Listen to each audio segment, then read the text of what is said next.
He has turned on the recording equipment, so from now on, you must be very polite. Okay, so I think we can probably start. Today's talk is by Rhonda Szczesniak and Emrah Gecili, both from the Cincinnati Children's Hospital Medical Center and the University of Cincinnati. Rhonda works largely in the areas of predictive modeling, medical monitoring, biomarker discovery and longitudinal analysis, likely with reference to lung disease. Emrah specializes in prediction modeling of outcomes in patients with lung disease using clinical and demographic characteristics, omics, and imaging data. So a lot of complicated data there. Today, they are talking, if I understand correctly, about using spatial information to improve the prediction of rapid lung function decline in patients with cystic fibrosis. Thank you. All right, well, thank you for that introduction. I think, so when we agreed about starting this off, I think we said that I would go first and effectively just give a little bit of kind of like a primer, I suppose, into the topic. And before we do get started, I wanted to mention that in the lower right of the screen, there's a website there, predictfev1.com, and we have different apps that we've developed with the models. If anyone wants to take a look and check those out, I think one of them should be fairly phone friendly, but if you have a chance to take those for a test drive, just let us know what you think about them. Those apps are different model-based integrations that we did for point of care stuff. And I think I can go ahead and we can go to the next slide. Dr. Gecili, thank you. So I will define a little bit of terms here just to get us started. And I'm sort of going to go from the bottom up with the definitions, and I'll start with talking a little bit about cystic fibrosis. And I think probably with the work that Jessica and Marco have done, you're probably familiar with thinking about cystic fibrosis and the disease progression and how that's studied, and some of the nice work that they've done with variability. And hopefully this complements some things and will help to generate some discussion there. But just to kind of get us on the same page, cystic fibrosis is a chronic progressive disease, and it's typically termed a lung disease because it's hallmarked by what's called prolonged, so kind of these more gradual drops in lung function, but also in acute drops in lung function. So people with cystic fibrosis can have things like pulmonary exacerbations, where it's these acute respiratory events that induces a downward pressure that results in an immediate drop in lung function. And there are lots of instances where they don't fully recover that lung function. And one depiction here is this graph that shows a period in blue of relative stability, and then there's the onset of what we call rapid decline, where the patient just kind of, to use some of the terminology that the clinicians have told us, they kind of go off a cliff. So this is just an example lung function trajectory, and we'll show you more of just what the general variability looks like between patients and then also within other individual patients over time. And the next topic I wanted to mention in terms of thinking about lung function trajectory is rapid lung function decline, or what we term rapid decline. And what we're looking at there is, if you look at this graph and you're looking at FEV1% predicted, which is the y-axis, and this is looked at over the age of the patient, we're looking to see where the rapid decline occurs. And a lot of times what happens clinically is it occurs, and once it occurs, they know it, but it's very difficult at times to predict it just because of how variable lung function is. And one of the things that we've tried to do is to look at real-time prediction monitoring tools for lung function. And we were really motivated by the work that Peter Diggle has done and Oscar Assar. And I think that was mostly in their 2015 biostatistics paper, where they had some target functions that they looked at for real-time monitoring of rapid decline. But this kind of gets us into thinking about what are some of the predictors of rapid decline.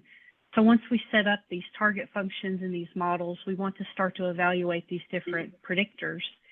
And hyperlocalization is one of the ways that we can increase the spatiotemporal resolution of these different predictors that we have. And this speaks specifically to environmental exposures.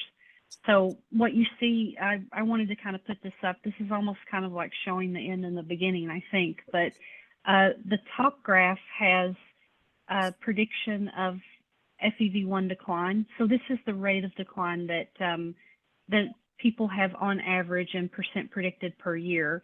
And on the left side for part A is if we're using the spatial temporal resolution at the patient's actual address level, and we can geocode their exposures. If we use those as predictors for FEV1 rate of decline, we can see that we have much better resolution in terms of looking at rate of decline as opposed to if we're restricted to a zip code level.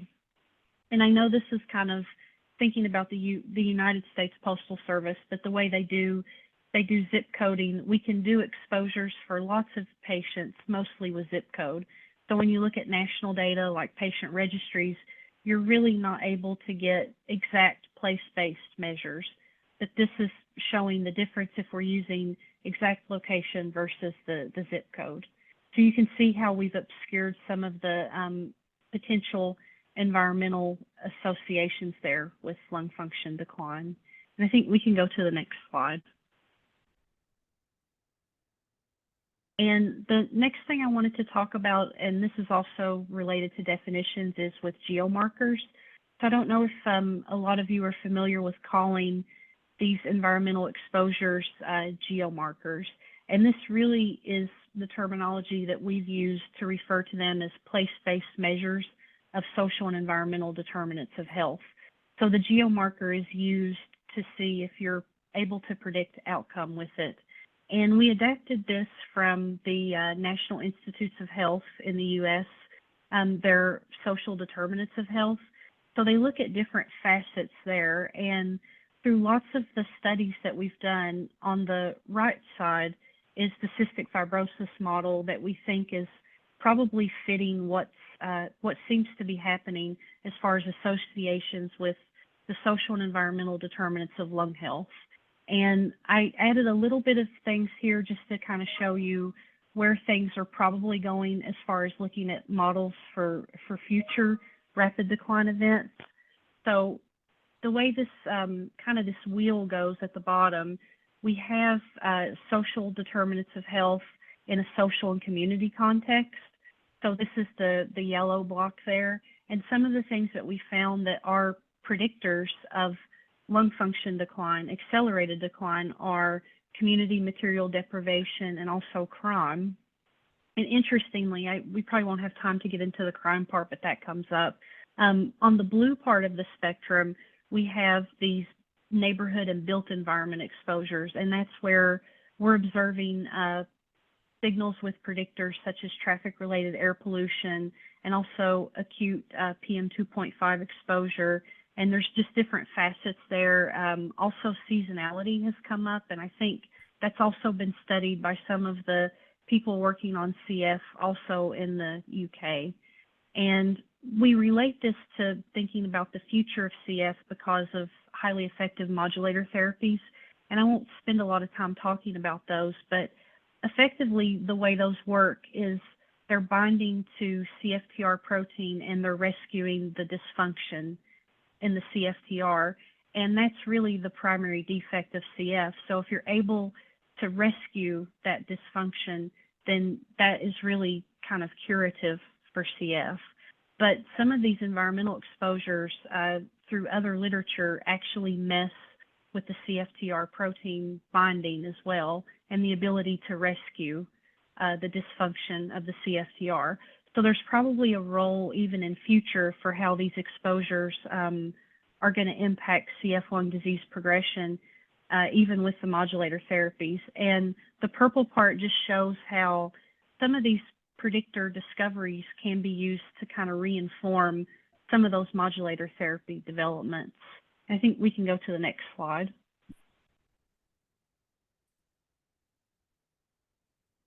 And what this really brings us to, and kind of, turning this over to Dr. Gecili's talk, is there are some tools that can help us identify rapid decline, which is what I talked about with the target functions from Peter and Oscar's work, and also from Dr. Gecili's work with the hyper-localization.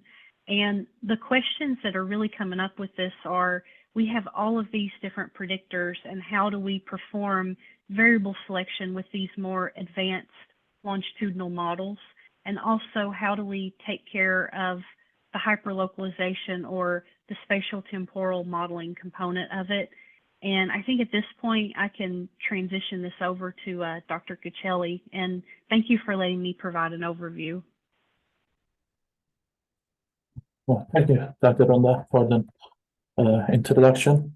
And my part of the talk is going to be about environmental exposures and spatiotemporal effects that characterize rapid lung function decline in a Midwest USCF cohort. And this is kind of a part of our work on this predictive modeling on rapid lung function decline in CF. And let me start by providing some information about our study cohort. In this study, we used the data that was obtained at Cincinnati CF Center data. We actually use a subset of this data collected at Cincinnati CF Center data because of some missingness in some of the variables that we use as predictor in our final model. Simply, I can say there were 152 subjects in our study cohort that received care at Cincinnati CF Center between 2012 and 2017. And we removed observations after lung transplant. And this table is kind of providing summary statistics for the clinical and demographic characteristics of the study cohort. Without spending too much time on it, I can briefly say that almost half of the subjects were male, and almost 56% of the subjects were homozygous with a 5 or 8 del mutation. And median duration of follow-up was 4 years, which had ranged from 0 to 7 years. And median number of observation per subject was 19, and that has ranged from 1 to 87. And I'll skip this table for now, but if you have any question, we can visit it again later. In a recent publication of us that appeared in Pediatric Pulmonology, we have shown that some geomarkers were associated with rate of FEV1 decline in cystic fibrosis. And one of these geomarkers was percent green space, that was defined as the percent of 30 meters by 30 meters pixels within the 400 meters of the residential address that classified as green by the National Land Cover Database. And another geomarker was ECAT, which is elemental carbon attributable to traffic sources, which is a traffic-related air pollution marker. And another one was community deprivation index, which simply assesses the extent of poverty, vacant housing, assisted income living, educational level, median income, and health insurance coverage for a given neighborhood. And we geocoded the residential addresses observed at each encounter date by using this DGAUSS software, which was implemented by Dr. Brokamp in 2018, who is another member of our lab. And here I simply created some basic maps to map these geomarkers around Cincinnati CF Center to show, how it looks. And the first figure is for ECAT, the second one is for deprivation index, and third one is for percent green space. And in these maps, the green color is expected to be associated with better lung function in CF. And I have a small table here, which is also providing kind of summary statistics for these three observed geomarkers. And it is summarizing these geomarkers information as like median and range values. And compared to the national averages for the United States, we observed, higher values for these geomarkers for our Cincinnati CF Center. And modeling lung function decline. Here I have one spaghetti plot from our study cohort. On the y-axis, I have lung function, which is again a Fib1% predicted, that was plotted against age in years. And these gray dots are showing, like different FIB1 observation for different subjects at different time points.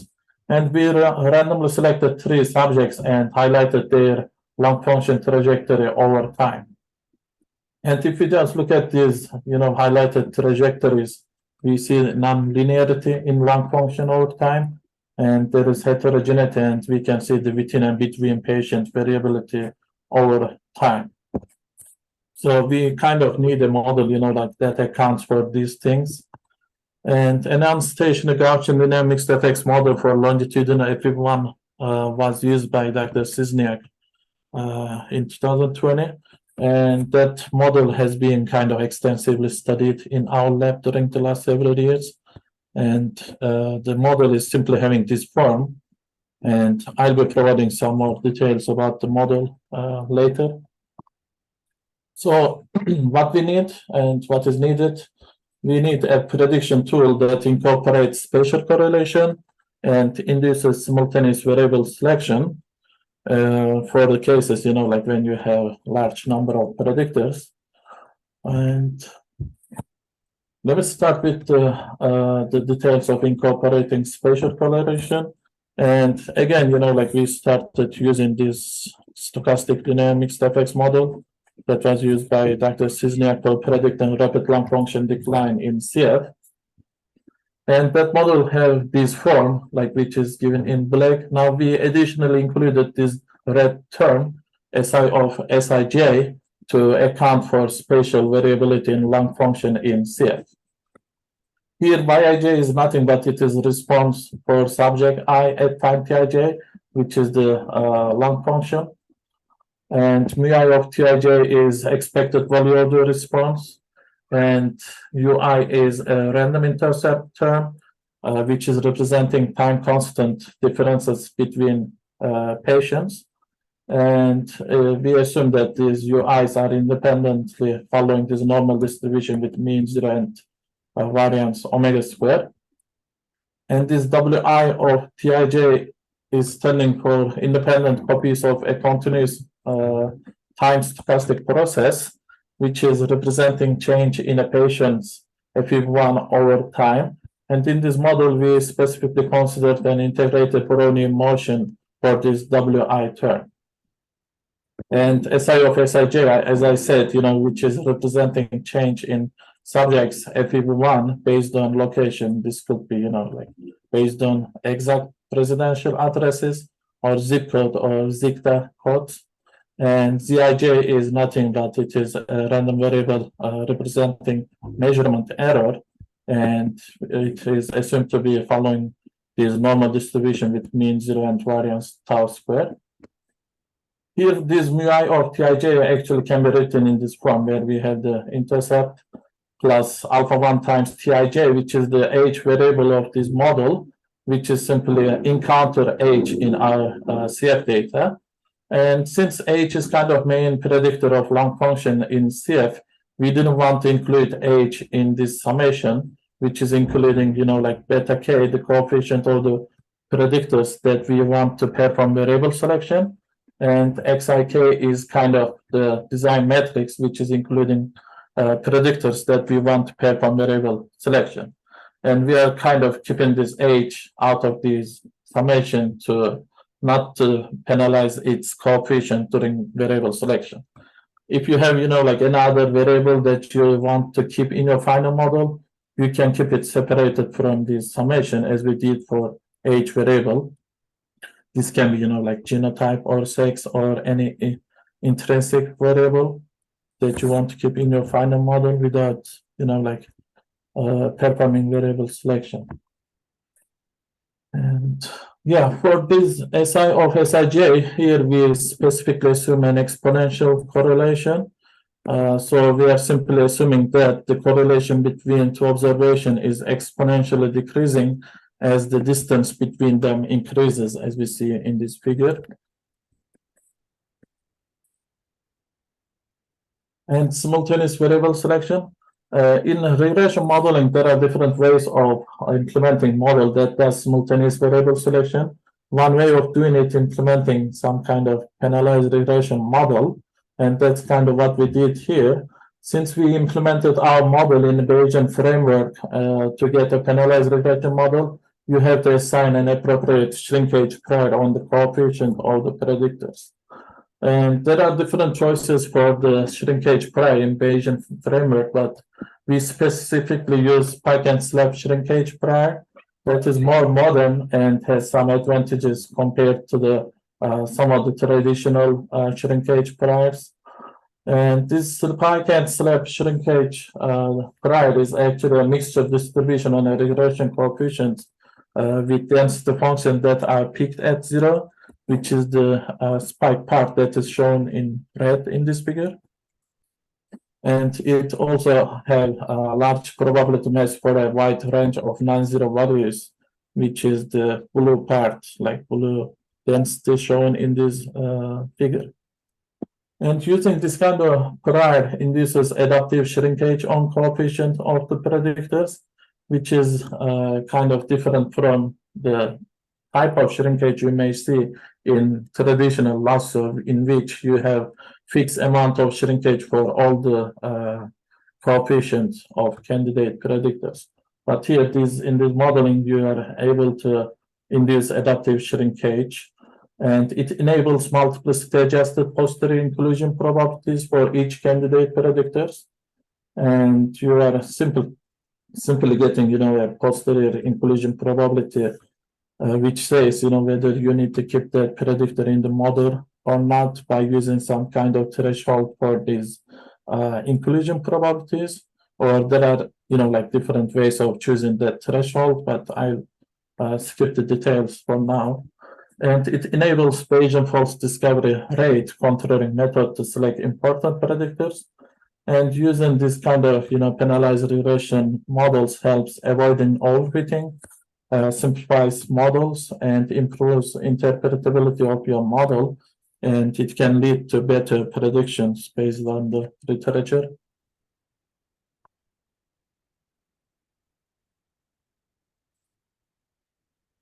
I'll now give some more details of our statistical model. And if we want to write down our model in a matrix form, we can write it as we see on the top, which I is going to have this multivariate normal distribution with this mean and variance covariance matrix of Vi of P. And Vi of P is having this form, like omega squared times Ji plus sigma squared times Ri plus eta squared times Ti plus like tau squared times Ii, in which phi is a vector of these 4 parameters, and Ji is Ni by Ni matrix of ones, Ii is Ni by Ni identity matrix, and Ri is Ni by Ni matrix with Jk element is having this form. This is coming from assuming integrated Brownian motion for the stochastic process term in our model. And Ti is Ni by Ni matrix with Jk element is having this exponential form, where D is the distance between two locations and the diagonal elements of this Ti is 1. And this is coming from assuming exponential correlation for the additional term in our model that we included for accounting spatial variability in lung function. And as I said, like we implemented our model in Bayesian framework. So to complete the model specification, now we will complete prior specification on the parameters of our model. And as we see, like Yi can be written in this form where it has this multivariate normal distribution and VI of V, which is variance covariance matrix, has this form. We did a little trick, which is kind of reparameterization of some of the parameters, which later help us in posterior computation.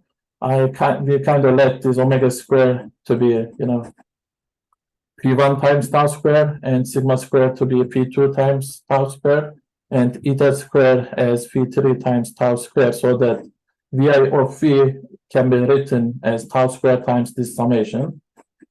So it can be written as tau square times VI null of V.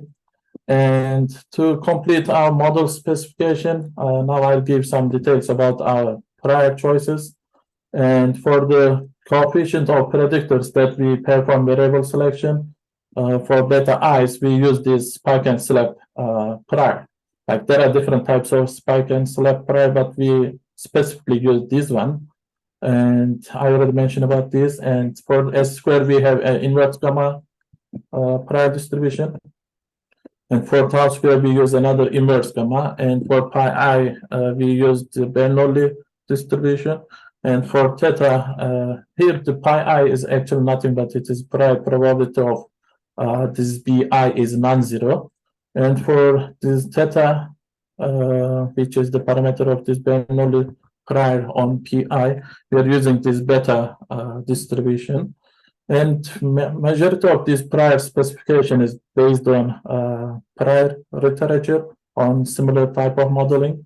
And for the alpha 0 and alpha 1, which are the coefficients that we are not interested in shrinking, we are assuming a non-informative uniform prior.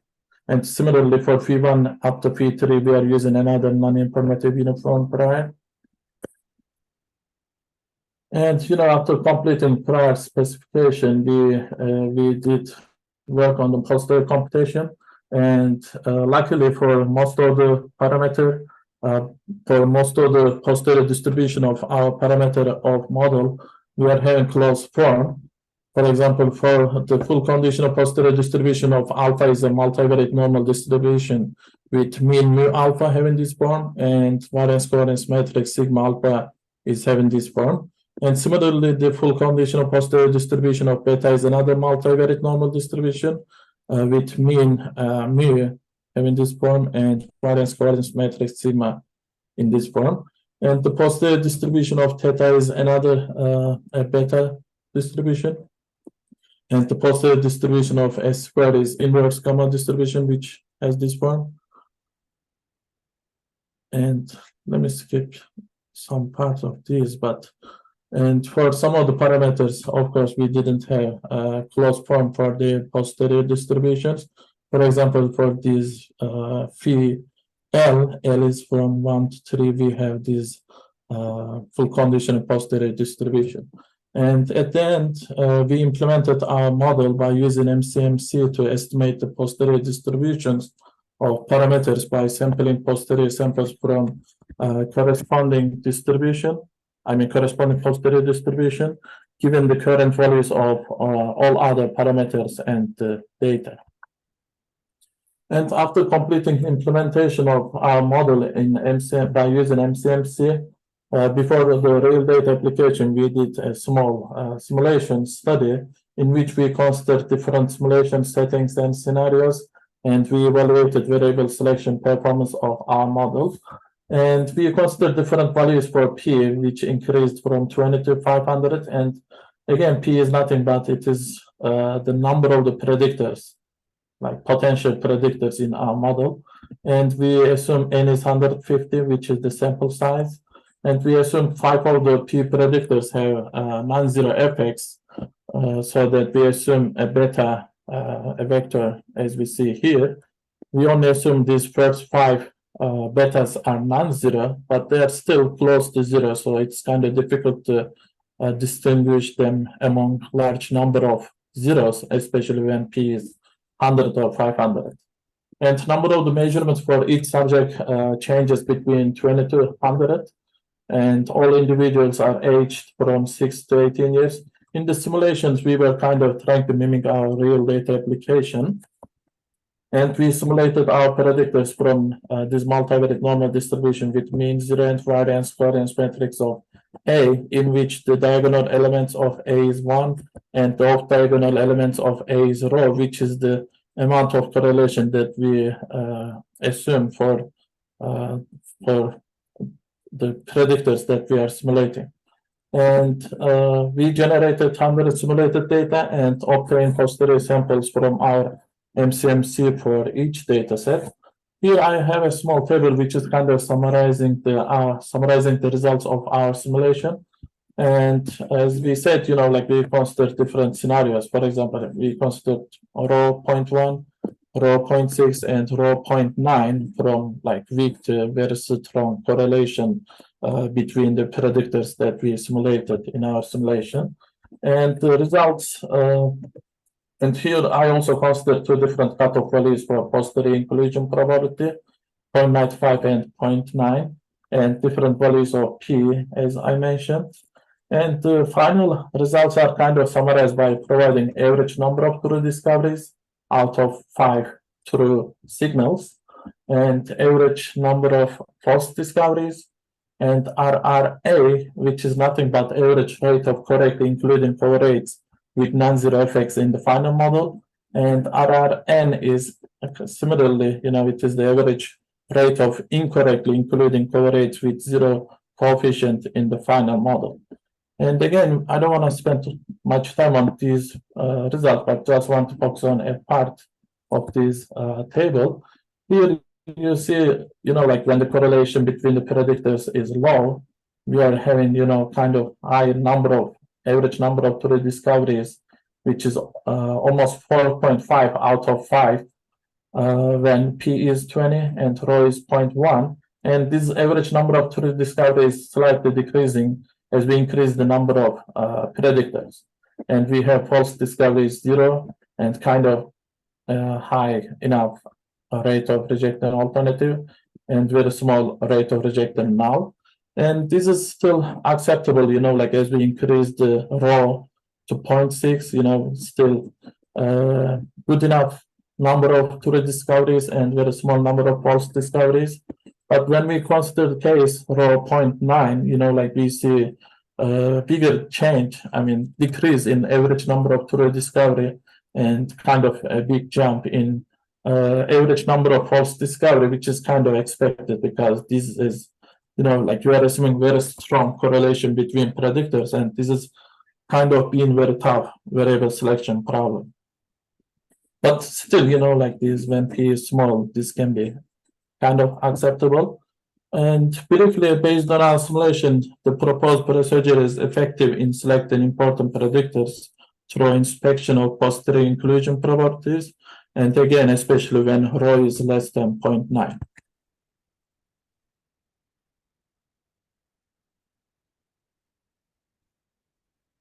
Then we considered, we implemented the proposed model for the Cincinnati CF Center data. In our initial analysis, we included, as a correlate age, sex, genotype, Medicaid insurance use, BMI percentile, and some infection status such as PA and MRSA, plus the 3 geomarkers that I mentioned at the beginning, which are including community deprivation index, percent green space, and ECAT, plus their interaction terms with encounter age. So even with the small number of predictors, our model is having this form. And we compared our spatial model, which I now denote with SSS LME, kind of like spike and slab spatial dynamic StepX model, with 2 other Bayesian and multiple frequentist LME models with different spatial correlation structures. And we evaluated model fit and prediction accuracies by using differences in AIC, Akaike Information Criterion, and Bayesian Information Criterion, which is known as BIC, and root mean square error, known as RMSE. And when we run our model for the data, of course, we are getting model estimates, and we are also providing Bayesian pulse discovery rate for each of the predictor. And I have one table which is kind of summarizing our real data application with different models. In the first column, we provided the details of the model, kind of name of the model that we used for analyzing this data. And the second column is given about information on spatial correlation structure that we assume in that analysis. And we have like these columns like for DAIC and DBIC, in which, delta AIC is computed as AIC of the LME model, which is the first model that I assume it as our base model in this work, which is traditional random intercept LME model, minus AIC of the other models, like when we do the comparison. So higher delta AIC and delta BIC are better. It means better, improvement in model fit. And the smaller RMSE is better because it is given the amount of error you are making when you do a prediction by using that corresponding model. And in the base model, we use this LME model, which is nothing but traditional random intercept LME model. That is kind of what people traditionally use for predicting a rapid lump function decline in CF. Then we have this in the second column, LME exponential model. This is a random intercept LME model plus a new term, like an additional term that is assuming exponential spatial correlation. And now we see like this positive delta AIC and delta BIC means, improvement in model fit compared to the base model, this LME model. But we see some kind of, like decrease in the prediction accuracy based on the estimated RMSE value. And similarly, we consider, consider different LME models with different spatial correlation structure. For example, this one is assuming Gaussian spatial correlations. And this one is, again, random intercept LME model, but assuming different type of spatial correlation structure, which is known as the rational quadratic spatial correlation, and so on. And I want to mention about this last part of the table. In this purple row, we have this LME SSSP model, which is the stochastic LME model that we used in our current publication, and which is ignoring this spatial correlation, but in terms of model fit and RMSE, we kind of see improvement compared to other traditional models when we use this stochastic model, even it is ignoring the spatial correlation. Then here I have another model, which is spatial Bayesian elastic net model. That's another model that we implemented, but I'll skip the details in this slide today. And which is assuming, which is based on a different types of shrinkage prior. So it allows you to get a model which is known as Bayesian elastic net, and which is kind of different version of lasso type models. And this SSLME, similar to what I presented, but this time we didn't include any term for spatial variability. And this SSSLME is the model that I presented today, and which is assuming that exponential correlation for the spatial variability.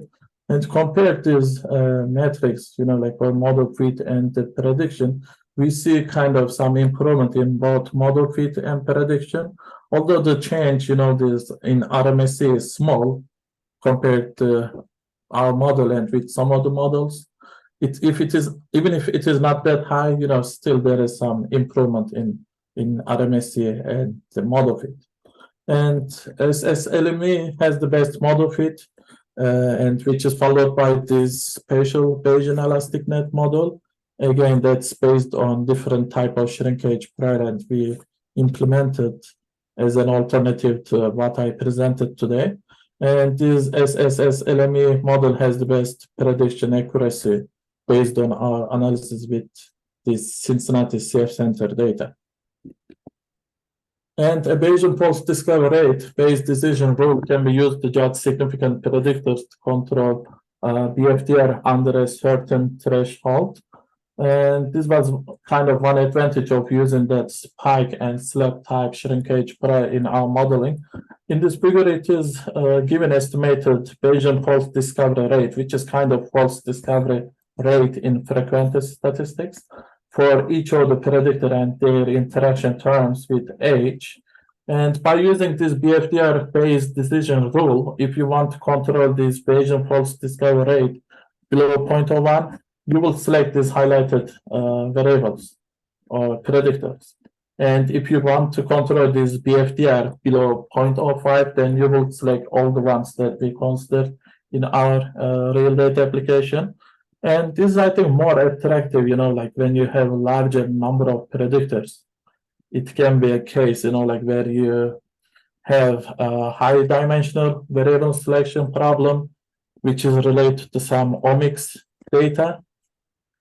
For example, like before this, we used to have one, variable selection problem for this kind of CF modeling, in which we had around, like several thousands of proteomic biomarker, and we were interested in identifying the predictive ones among these thousands of candidate predictors.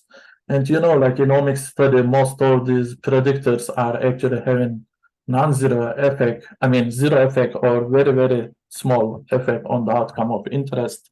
And using this kind of method to control the false discovery rate will be helpful for that kind of high dimensional situation. And it is also important, I think, to control this Bayesian false discovery rate below some kind of conservative threshold like 0.01 to avoid, like large number of false discoveries, which may cost some time and money later. And here I have two forest plots, which are kind of showing association between predictors and lung function. The first one is showing, the posterior mean estimate for each of the main effect term and the corresponding 95% credible interval with these lines. Since this shows posterior mean estimate of the main effects, which is related, which is kind of giving information on shift in lung function that is caused by these predictors. And similarly, the second figure is showing the posterior mean estimate for and the 95% credible interval for each of these interaction terms, interaction of these predictors with encounter age. So this kind of gives information about how much they are contributing on rate of lung function decline. So an increase of 0.1 mg per m cube of ECAT was associated with 0.125% predicted per year more rapid decline.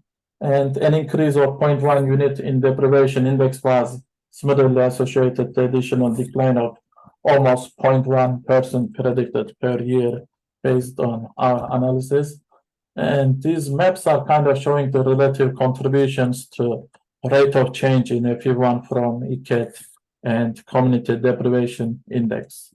And here, as we again map these contributions around the Cincinnati CF Center, and as the color changes from green to red, the rate of decline increases in severity.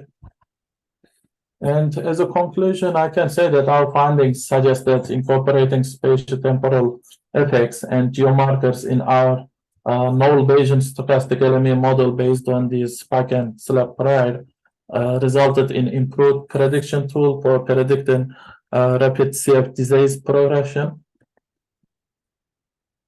And I have listed some ideas for the future work. One is implementing the proposed model for the US CF Foundation patient registry data, which is having, I think, which includes more than 35,000 of CF subjects. It is a huge data compared to what we use so far. And we actually have access to this data and this data with a larger set of geomarkers. That's actually, like what we are working on it, implementing this model and see how it works for the CF register data and with even a larger set of geomarkers, which is including, I think, around 50 to 60 different geomarkers. And also it will be interesting to see implementation of risk monitoring at point of care. And this work has been partly financially supported by NIH and US Cystic Fibrosis Foundation. And I also would like to thank the Cincinnati CF Center for providing the data and this organization for the financial support. And this is the list of our co-authors for this work. And yeah, thank you.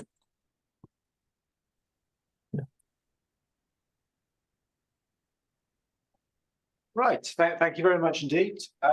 So do we have any questions? If you have questions and you're online, then just write in the chat that you want to, or raise your hand. I'm not sure, raise your hand. Yeah, raise your hand or write in the chat that you want to ask a question. There's a hand. There is a hand. Oh, Jessica. Go on then, Jessica. Hi.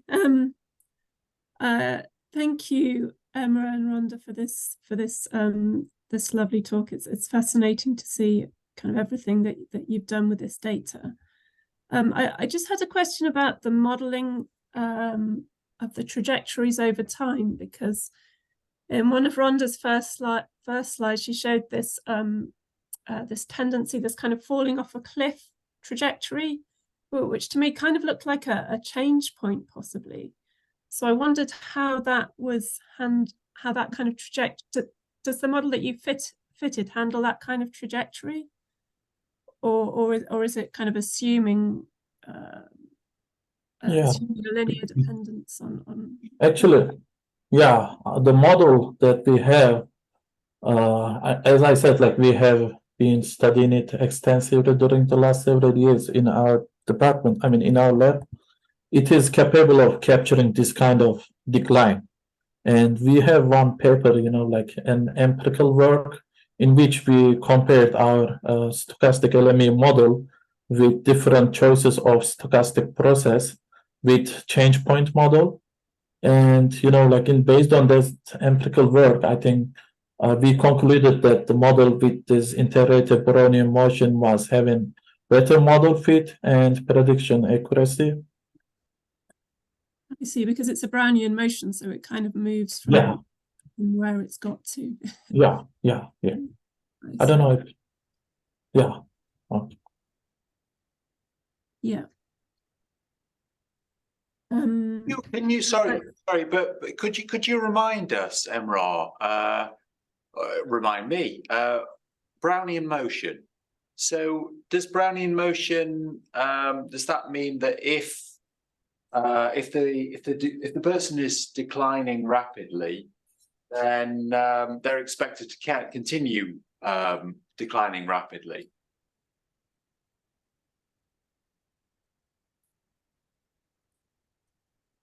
Can you say it again? I'm sorry. I just asked. Can you remind us what Brownian motion looks like? Does it imply that if a person's trajectory is currently declining rapidly, that it's likely to continue declining rapidly? Yeah, I mean, like in the recent data, like after some development in treatment in CF, we see, some of these declines are happening, but there is some kind of recovery in the lung function. And we used integrated Brownian motion, which is having kind of sharp, like up and downs in the trajectory. And because of that, shape of the integrated Brownian motion, we were able to capture the rapid decline or any increase after some treatment in lung function. I wish I had some example figure here, for the IBM, like for the integrated Brownian motion, but yeah, I mean, it is, I don't know how to explain it without showing a figure, but. Yeah, I was going to jump in too with it and say that one of the things that we also observed when we first started to play around with that particular covariance function is the predictions are kind of fan out as you get kind of farther away in time, and the predictions are, but naturally the predictions lose the accuracy as you're predicting farther away. But that because of that fan shape, it actually does pretty well with the predictions of rapid decline, I think up to about 2 years. But when you go beyond the 2-year mark, if, for example, 5 years and so on, it's not as reasonable with the predictions. So I don't know if that, because it seems like just the way the FEV1 is there in that slide where it kind of has that sawtooth shape, that the integrated Brownian motion is able to capture it. And even if effectively it jumps or goes off the cliff, so to speak, it also updates and captures that kind of change in the pattern. So I don't, for whatever that's worth, it seems to do good short term, but then if you look at real-time prediction, it's fine, or shorter term, but the longer term, it doesn't perform as well. And when you've judged the how well this method was performing for prediction, I didn't quite follow whether you were using the same data to evaluate the performance as you were using to fit the model in the first place, or whether you were doing some sort of cross-validation or similar to avoid that problem. Okay, I mean, like, if I think you're talking about the results here, presented here. Yes, that's right. Yeah, and in this, like, this is kind of, as I said, kind of part of initial work, and we are planning to get bigger data with larger number of candidate predictors, and we can do more cross-validation to compare these model outcomes, results. But here, for the prediction accuracy, I used root mean square error. And in this analysis, I think I didn't do any specific type of cross-validation, but I used the whole data set for model training and also for model validation. Yes, maybe it's nice to have some kind of, 8 to 20% or some k-fold cross-validation. But we did the same thing for all the models, so it should be still like comparable, Do we have any other questions? Sorry, I had one more question. I'll open that chat. I'll open the chat. I just wanted to ask as well, you were talking about extending to the US data. Is there likely to be a problem with scalability, do you think, or can the model handle quite large data sets? Yeah, in terms of, I actually ran, those analysis, but then later we updated the data cut for the US safe register data, and I may need to run it again. But the only problem was, the computation time. It has taken large, some more time. Like I think it was about 10 days with the final Bayesian model for the US safe register data, which has, over 35,000 subjects. Except computation time, I didn't face any issue. Okay, yeah. Thank you. Thank you. David. Just on the integrated Brownian motion again. So correct me if I'm wrong, but my understanding is that it makes movements upwards and downwards equally likely. And presumably in this system, you expect on average people will get worse rather than getting better. So did you consider trying any kind of biased Brownian motion that has like a slight downward bias that you could estimate, or something like that? But no, so that's saying that it's getting worse with time. But if you have a change point, like we were talking about earlier, at any time an individual could just drop off, right? So so it's not just the age effect that we're interested in. It's that within an individual trajectory at any age, we would expect that someone's more likely to get worse than they are to get better, and that could be a sudden switch. I think that was what I was asking about, wasn't it? If the person is currently declining rapidly, then does the Brownian motion say that they're likely to continue declining rapidly? So I think the Brownian motion says it's equally likely that they will decline. Oh, is it? Oh, yeah. Okay. Okay. Yeah, I have this example from not as a result of my application with the final Bayesian model. But when we use this stochastic LME model that is still including that integrated Brownian motion, I don't know if this helps to you guys if I show it directly, you know. I mean, like on the first figure, for example, we have these dots are showing the observed lung function of a CF subjects. And this blue line, I think, from the null model, which doesn't have any geomarker, but still based on the stochastic, like frequentist stochastic LME model. And it's showing our prediction for the observed data.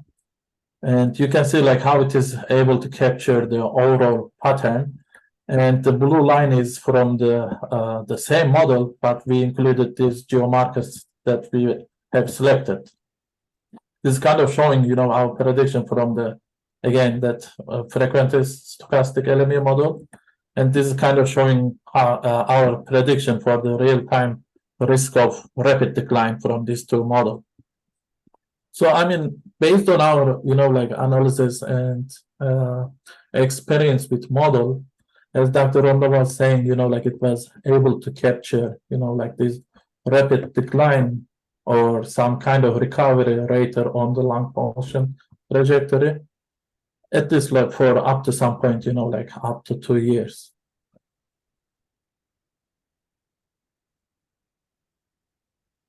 I think Dr. Rhonda wants to say something. Yeah, go ahead.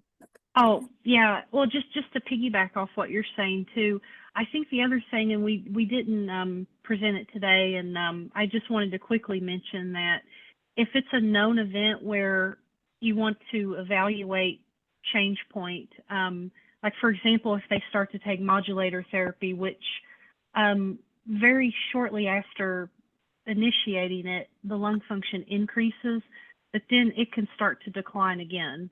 So you can still have bouts of rapid decline even on some of the modulators like ivacaftor, for example. The change, if we put a change point into the model in those circumstances, it does seem to improve the predictive performance. So kind of in addition to the integrated Brownian motion being part of the covariance function, that does improve the performance there. But I guess that is more about if it's an observable point where you're evaluating it, like a medication initiation. So that's not really the same as this kind of event, like the rapid decline. But I just wanted to mention that as another thing that I think in addition to going downward, there's also with that modulator initiation, the fact that they could go up, but then start to go back down, even if it's more gradual. Okay, any more questions in the room or online? Yes, Marco. So thank you very much for the talk. I think it's really interesting to see also the kind of putting together more health-related outcomes with the environmental one, especially for this application. I think it's very, very interesting. I have essentially two questions. I'll go with the first. So you describe, when you give the description of the data, you said you have a lot of variability in terms of number of observations per subject, right? Yeah. The sample size, some people had 1 and some people had 100 plus stuff, Yeah. right? Yes, from the table, yeah. So my question was, yeah, ASAP. So my question was, is there the visiting schedule is based on the severity of the disease or is based on recurrent meetings or propensity to subjects to go to the visit or not?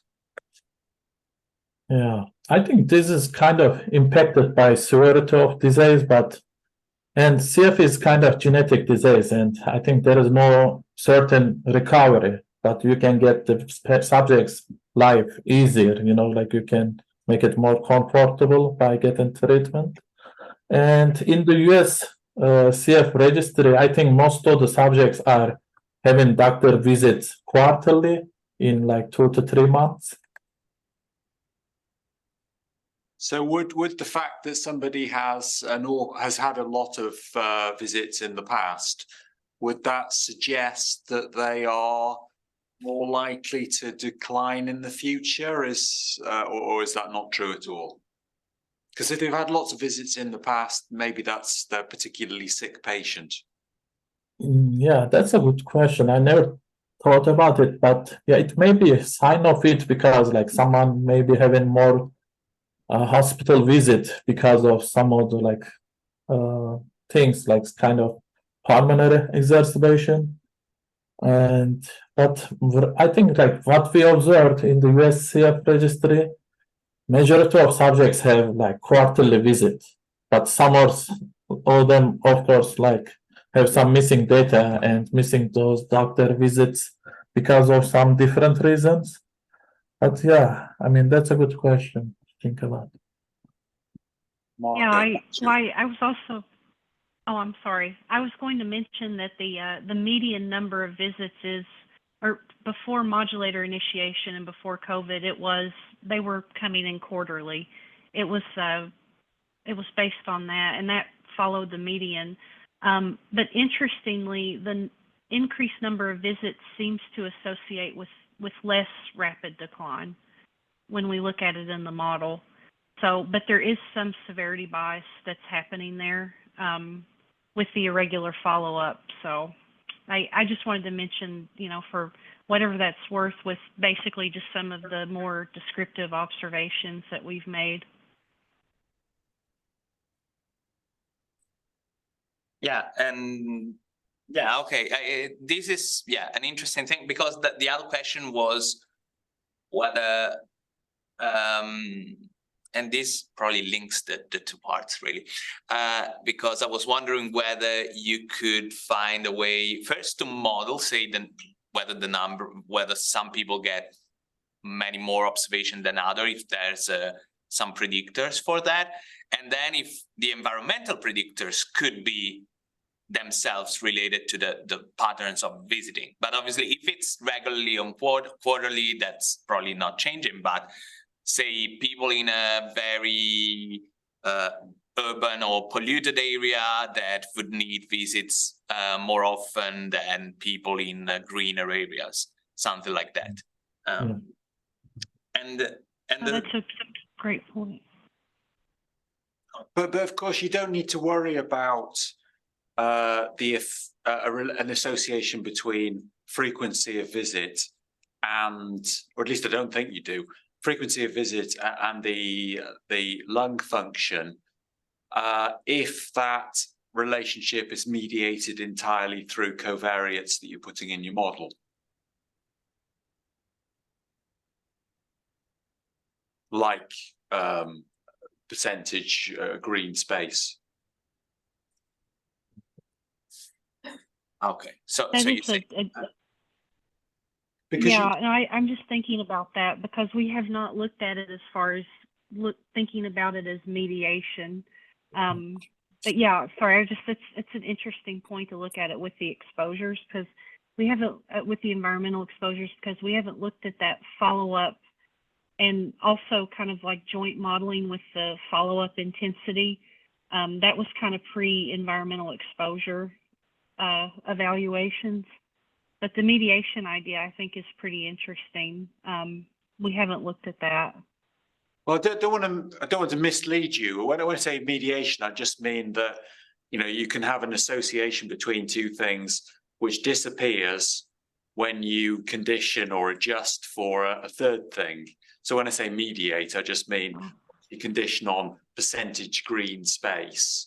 Maybe there are a relationship between frequency of clinic visits and rate of change of lung function could possibly disappear. That's all I meant by mediation. Yeah. Yeah, no, that's I was thinking about when we tested it, or when we looked at it before, it's still a strong positive association even with the demographic and clinical predictors. But I don't know if, kind of, for example, like what you're saying with the green space, if you looked at it, if you have that input there, if that other association actually goes away. So I'm sorry, I'm just kind of pondering that here. I'm taking some notes. Can I add Marco. another point? Sorry, I think I'm going to get. Great. Yeah, so a question about the environmental exposures again. Is that because essentially you have your your FEV measured over time, but you also, I don't know whether in this data set or you might have in general, the environmental exposure changing over time.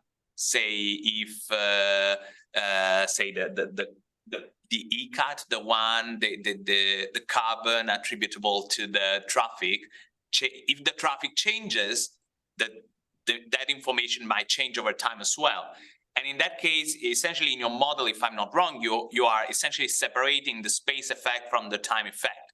Do you have in mind a way of having some sort of space time interaction, if that's possible or not? Are you asking about just time-dependent covariates, really? So And space-dependent covariates. So I don't know whether in this setting, for example, these maps that you have here, do they change over time, or you just have them at a certain time point? Yeah, actually, this I checked it before the presentation, since it has been some time I did handle with this data. These geomarkers are time varying. Okay. Oh, yeah. I mean, like, it would be nice to have some kind of interactive map, but that was kind of what I put together, But yeah. No, I was not saying necessarily about the mapping, but Yeah. within the model, essentially you have the Brownian motion that takes the effect of a time, and then okay, but you have interactions with age. Yes. Right? Which Yes. is, okay, a sort of way to deal with that. But then okay.